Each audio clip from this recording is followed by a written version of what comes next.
The whole village heard her cries that night.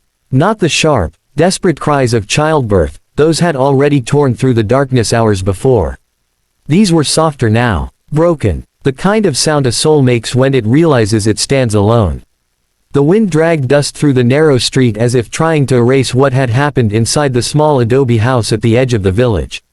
A single oil lamp flickered weakly through the window, casting trembling shadows against cracked walls.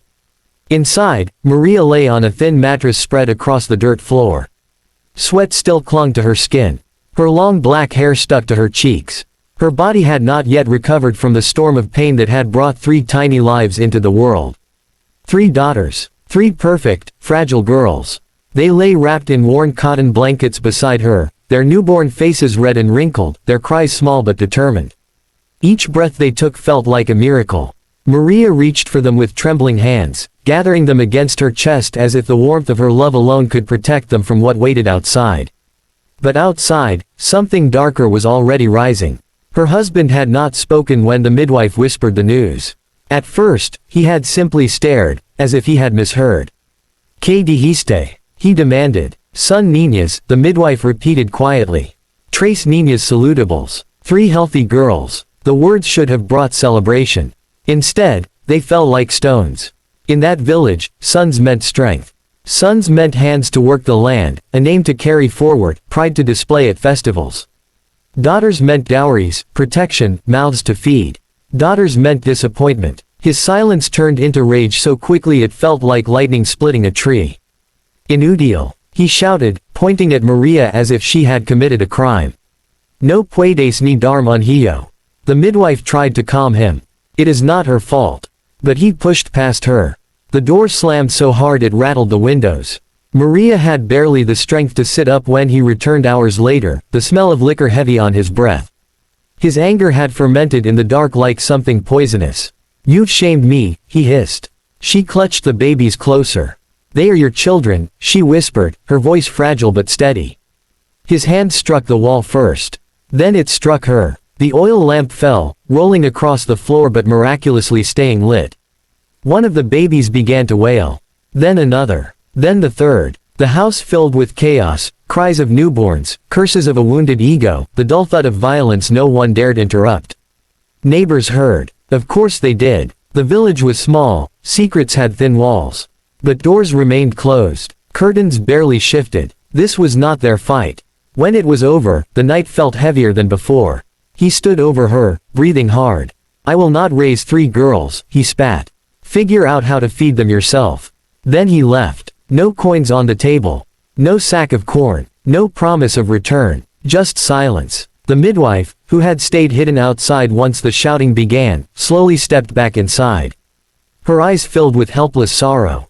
I'm sorry, hija, she murmured, cleaning the blood from Maria's lip. I can't stay. My husband will ask questions. Everyone had someone to answer to. Except Maria. When dawn crept over the hills, pale and cold, she was still awake. She had not slept. Each time one of the babies stirred, she whispered to them. My estrellas, she called them.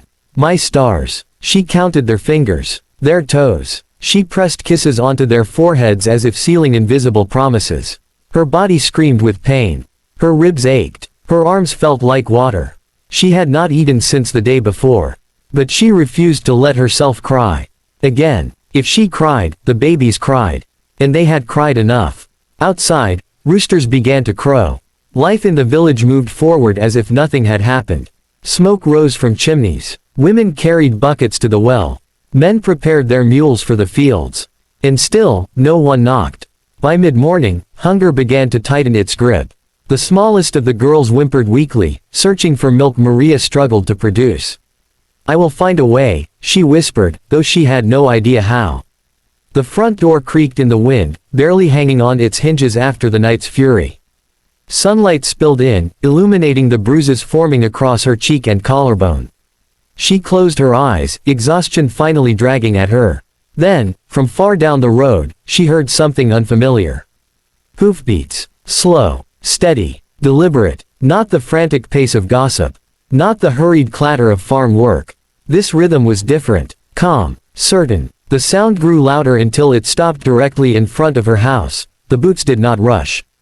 They stepped onto the wooden porch slowly, each movement measured, as if the man outside was giving the house a chance to breathe before he entered. Maria's pulse pounded in her ears. She tried to sit up, but her body rebelled. Pain shot through her ribs and down her spine. One of the babies stirred against her chest, her tiny mouth searching blindly. The door, already cracked and hanging crooked, groaned when it was pushed open. He did not knock. The ranchero filled the doorway like a shadow carved from sunlight. Tall, broad-shouldered, dust from the northern hills still clinging to his boots and the hem of his long coat. His hat sat low over his brow, hiding his eyes for a moment. He took in the scene without speaking. The broken lamp, the overturned chair, the blood on the floor that had not been fully cleaned, the bruises darkening Maria's skin, and the 3 newborn girls bundled in threadbare blankets. His jaw tightened once. That was the only visible sign of what he felt. "Donde está tu marido?" he asked, his voice deep but controlled. Maria swallowed. Shame rose in her throat, though she had done nothing wrong. "Safe you," she whispered. He left. The ranchero's gaze shifted to the door as if measuring the absence of another man. He understood without needing more words. One of the babies began to cry, a thin, fragile sound that cut through the stillness like a blade. Then another joined her. The third followed, their small bodies trembling with hunger and confusion. The ranchero flinched slightly, not from annoyance but from unfamiliarity. He was a man who knew how to calm wild horses with a glance, how to track cattle across miles of dry land. But this helpless sound, was something else. He stepped forward. Maria instinctively pulled the babies closer. In this world, when a man approached a woman in her position, it rarely meant safety. He stopped 2 steps away, careful not to tower over her more than he already did. "What did he do?" he asked quietly. She hesitated, not because she wanted to protect her husband, but because saying it aloud would make it real. "He didn't want daughters," she said at last. The ranchero removed his hat. The gesture felt strangely intimate. Respectful. His hair was streaked with early gray, though he was not yet old. A scar traced the edge of his temple, a pale reminder of some fight long past. He crouched down slowly, bringing himself closer to her level. His eyes, now visible, were not cruel. They were tired. And something else, something that looked dangerously close to pain. He extended one rough hand, hesitating in midair before letting it hover near the smallest baby. "May I?" he asked. No one had ever asked Maria permission for anything. She nodded, uncertain. His fingers, calloused, weathered, built for reins and rope, slipped gently beneath the baby's fragile body. He lifted her with surprising care, supporting her head awkwardly but earnestly. For a moment, the baby continued crying. Then she felt the steady rhythm of his heartbeat. And she quieted. The sudden silence seemed to shock him. He looked down at the tiny face, at the impossibly small fingers curling around the edge of his shirt. "She trusts easily," he murmured. "She doesn't know better yet," Maria replied softly.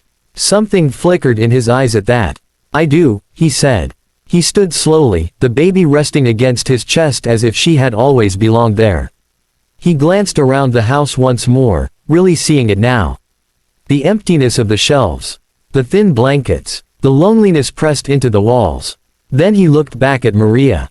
"Tu vienes conmigo." The words landed heavily between them. She stiffened. Those words, spoken by most men, would mean something else entirely. Control. Ownership. Another cage. "I won't be someone's burden," she said, forcing strength into her weak voice. "And neither will they." A muscle moved in his jaw. "It's not charity," he replied. "And it's not pity." He shifted the baby slightly, adjusting his grip with careful determination. "I had a wife once," he said quietly. "She died giving birth. A son who never breathed." Maria's breath caught. "No one came for me," he continued. "No one carried anything but condolences." Silence stretched between them, not empty, but shared. He looked at the other 2 babies still in her arms. "I know what it means to be left with nothing but ghosts," he said. "I won't let them start life that way." Outside, a few villagers had begun to gather at a distance, pretending to pass by while staring openly at the scene unfolding inside. The ranchero noticed. He stepped toward the doorway, the baby secure against his chest. He looked at the onlookers without raising his voice. "If anyone has something to say," he called calmly, "say it to me." No one did. He turned back to Maria. "You need food, rest, a roof that doesn't leak," he said plainly. "I have those things." She searched his face for deception. For hunger. For ownership. She found none. Only steadiness. "I won't take your name," she whispered. "Not unless I choose to." A corner of his mouth lifted slightly, not quite a smile, but close. "Good," he said. "I wouldn't want you to." He extended his free hand toward her. "Stand if you can," he said gently. "Lean on me if you can't." For the first time since the night began, Maria felt something unfamiliar rise in her chest. The ranch sat beyond the slow curve of the river where wild grass bent under the constant northern wind. From a distance, the place looked lonely, a small house of rough-hewn wood, a corral holding tired but strong horses, and fields that stretched open like the sky had been pressed down to kiss the earth. But loneliness was not the word Maria felt when she arrived there. She felt safety. The ranchero had ridden beside her the entire journey, one baby wrapped carefully in his coat, another cradled awkwardly in his arms, while Maria held the third against her chest. The road had been long and quiet except for the sound of hooves and the occasional soft cry from the infants. Villagers had watched them leave. Some whispered, some shook their heads, some said the ranchero had gone mad in his solitude.